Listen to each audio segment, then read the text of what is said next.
السلام علیکم ریڈرز، میں ہوں آپ کی ہوسٹ فاطمہ۔ آج میں آپ کے لیے ناول شمس الحیا کی ایپیسوڈ 28 لے کر حاضر ہوئی ہوں۔ ویڈیو شروع کرنے سے پہلے میری آپ سب سے ریکویسٹ ہے ہمارے چینل کو سبسکرائب کر لیں اور بیل آئیکن پریس کر دیں۔ تو چلتے ہیں قسط کی جانب۔ میں واقعی بہت تھک گیا ہوں، بس اب سونا چاہتا ہوں، اس لیے اوپر جا کے آرام کروں گا۔ تم سکون سے کھانا کھا لو، مجھے تو بھوک بالکل نہیں لگ رہی، بلکہ نکاح کے بعد تو جیسے بھوک ہی ختم ہو گئی ہے۔ یہ کہتے ہی وہ خود چونکا، کہیں اس کی بات کا کوئی غلط مطلب اخذ نہ کر لیا جائے مقابل کی جانب سے، اس لیے فوراً وضاحت دینے لگا۔ میرا مطلب ہے مجھے صرف آرام کرنا ہے، تم چاہو تو کھانے کے بعد اوپر آ جانا، نہ بھی آنا چاہو تو پھر بھی آخر میں آنا ہی پڑے گا۔ ساری رات لاؤنج میں تو نہیں بیٹھ سکتی نا۔ بات کہتے کہتے پھر سے جھجک محسوس ہوئی۔ دل میں خدشہ آیا کہ شاید وہ یہ نہ سمجھے کہ وہ پہلی رات کے لیے بےتاب ہو رہا ہے۔ لہجے میں گھبراہٹ اتر آئی۔ دراصل میں تھوڑا نروس فیل کر رہا ہوں، شاید اسی لیے اتنی باتیں کر رہا ہوں، آخر پہلی بار شادی ہوئی ہے نا۔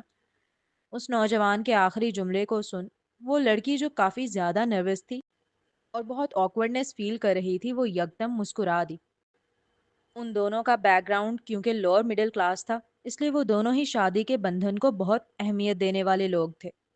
اگر وہ پروفیشنلی طور پر ملتے تو شاید حمزہ اپنی شائستہ گفتگو، نفیس انداز اور دلکش شخصیت سے اسے اپنی کشش اور چام کے حصار میں قید کرنے کی کوشش کرتا، اور طیبہ اپنی نازک اداؤں، مسکراہٹ کی جادوگری اور نگاہوں کے اصرار سے اسے الجھا دیتی۔ مگر تقدیر نے یہ کھیل مختلف انداز میں کھیلا۔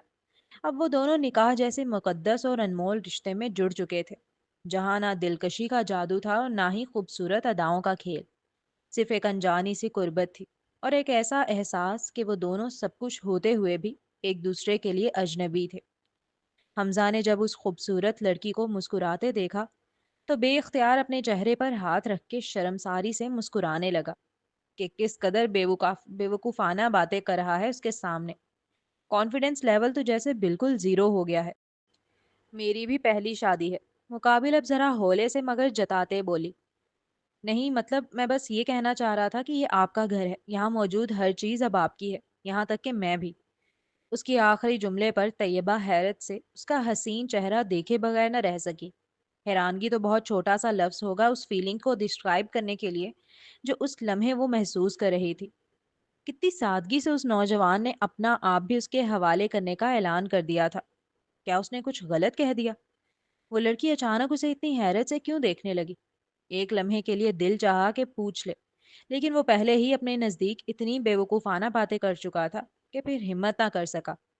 میں جاتا ہوں، تیزی سے کہتا اب وہ اوپر کی جانب بڑھ گیا تھا، جبکہ طیبہ نے گہری سانس لی۔ اسے واقعی تھوڑا ریلیکس فیل ہوا تھا یہ دیکھ کہ سامنے والا بھی کافی نروس ہے۔ دونوں کی حالت سیم ہی تھی۔ کھانا کھانے کے بعد وہ بجائے اس کے کمرے میں جانے کے اپنے گیسٹ روم کی جانب گئی۔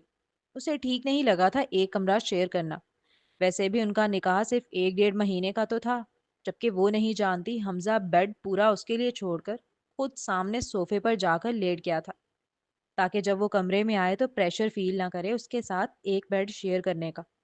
تھکا ہوا تو وہ پہلے ہی تھا، چند لمحوں میں ہی نیند نے اسے اپنی آغوش میں لے لیا۔ اب چلتے ہیں اگلے سین کی جانب۔ اللہ خیر کرے کس کی کال ہے اتنی رات کو؟ سیل رنگ ہونے پر معظم اور زینیا دونوں کی ہی آنکھ کھل گئی تھی۔ میں دیکھتا ہوں۔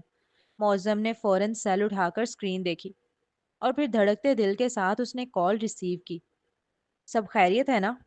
وہ کال پر بات کرتے ہی تیزی سے کمبل کو خود سے ہٹاتا اٹھ کر جانے لگا، تو زینیا نے فوراً فکر مندی سے استفسار کیا، خیریت ہی تو نہیں ہے، ہسپتال میں ایڈمٹ کرنے لے جا رہے ہیں اسے۔